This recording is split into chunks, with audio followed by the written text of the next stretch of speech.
Let's speak to the government now on all of the day's main stories. I'm delighted to be joined by the Industry Minister, Sarah Jones. Minister, thanks so much for joining us. Good to see you. Tell us what you're announcing today in this deal with Ireland. Well, Ireland, one of our closest partners, and as you know, the Prime Minister has been building relationships across Europe and around the world since he came to office. And this summit is really important. Of course, security is top of the agenda, but we're looking at energy security and we're looking at the economy, and we're really pleased to announce a series of investments from Irish companies into the UK that will deliver around 2,500 jobs, and we're also agreeing close working on energy, particularly in the Celtic Sea, the Irish Sea, and offshore wind, and how we're going to work together to speed up that green energy that we know we all need.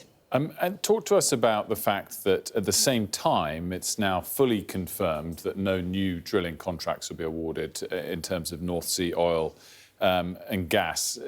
Contrary to energy security, is that fair to say? Absolutely not. We know now more than ever the impact that Putin invading Ukraine had on our energy prices. We're all suffering from those increased energy costs, and that's because the price of our oil and gas is traded internationally. We can't affect it at all, however much we're drilling in the North Sea. We have a tiny proportion of the oil and gas in the global market. So we are developing homegrown, clean energy. That's the right thing to do. It will give us energy security and it will bring bills down. But look, there is a transition that needs to happen from people who are working in oil and gas over to our clean energy, and we have a plan to do that. Under the previous government, we lost 70,000 jobs in the last decade in oil and gas with no plan whatsoever to support those people and support that transition. So we're making sure we're putting in place the right training, the right skills to move people on, support for parts of the community where we know we need to see it. So we're having that energy security and we're making sure we look after people so that they can transition into new roles. I mean, of course, as a separate argument I've had with Ed Miliband previously, which we don't have to repeat, wind power relies on battery storage and that relies on China. So there's different reliances, whichever way you go. I guess, though... But we can do more on that, and we are.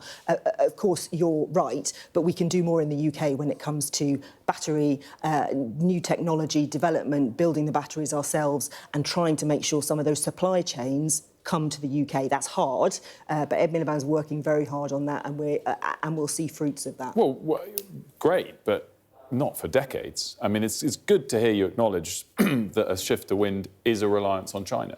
That's not what I'm saying. What I'm saying is, if you look at the global order, I'm doing the critical mineral strategy, for example, something that the President of the United States is very interested in for the USA. When you look at our critical minerals, we have over-reliance on certain countries for those. We need to make sure two things. One, we're growing the economy in the UK, which means let's try and do what we can here. And secondly, where we have global supply chains, they're fair in terms of the trading relationships, and they're balanced, and we have a supply where we can rely on that supply regardless of what might happen around the world. We saw with those energy prices when Putin invaded Ukraine what happened, how vulnerable we were. We need to make sure we're trading with our allies and we have those supply chains in place. But where we can, let's bring jobs and skills to the UK. The same argument that applies there to the price of gas and oil applies to the price of all of the raw commodities that we don't have ourselves, which will go into batteries and allow wind to be used.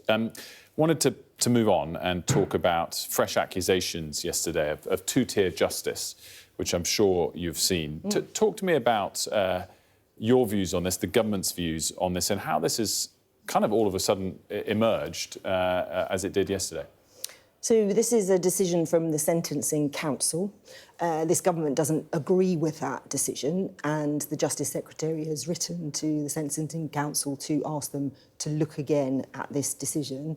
It was a consultation that happened under the previous government, and we disagree with it. There has to be a single system of justice. When did you publicly disagree with it? the Justice Secretary has written to the Sentencing Council. Ministers But that's were not yesterday. You just blamed the previous government. The consultation was under the previous government, so they were able to have an opinion at that point. But the Justice Secretary only became aware of it yesterday? The ministers were not told or part of the decision-making for this. So this is something that we disagree with. The principle is really important to say here, which is that we must have a fair justice system.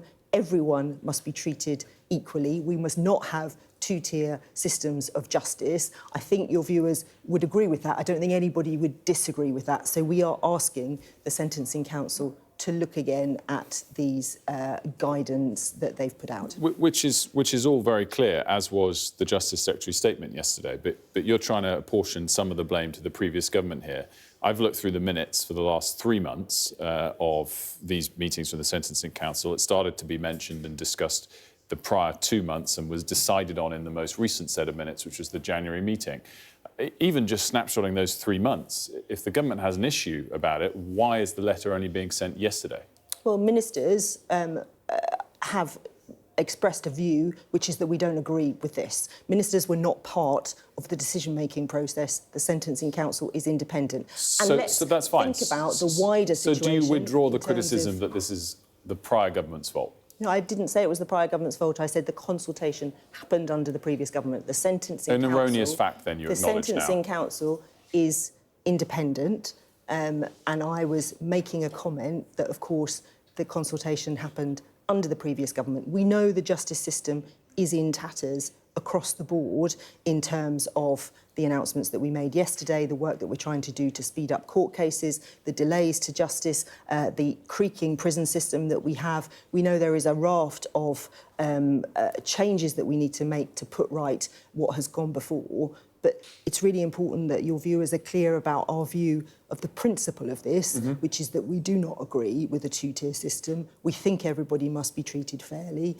and we've written to the Sentencing Council to be clear that we don't agree with this particular decision that they have made. And just finally, Minister, I wanted to get your reaction to one of the things President Macron said in his state address last night, which was that he said France needs to be potentially prepared for a future without United States support. Should the UK also be prepared potentially for that future? So the US is a huge ally. We work with them every single day on security. We trade with them every single day. I speak to colleagues in industry all the time about how important that relationship is, and it will continue to be. We know in the conversations we are having on Ukraine that we cannot have a lasting peace without the support of the United States. We need that relationship to be right. We are working, the Prime Minister is working to try and get an agreement that includes the EU and the US, but of course must start and finish with Ukraine and what they want to do. We stand with Ukraine. We will continue to work with our American allies, and our Defence Secretary is in Washington today doing just that. Sarah Jones, thanks so much for joining us.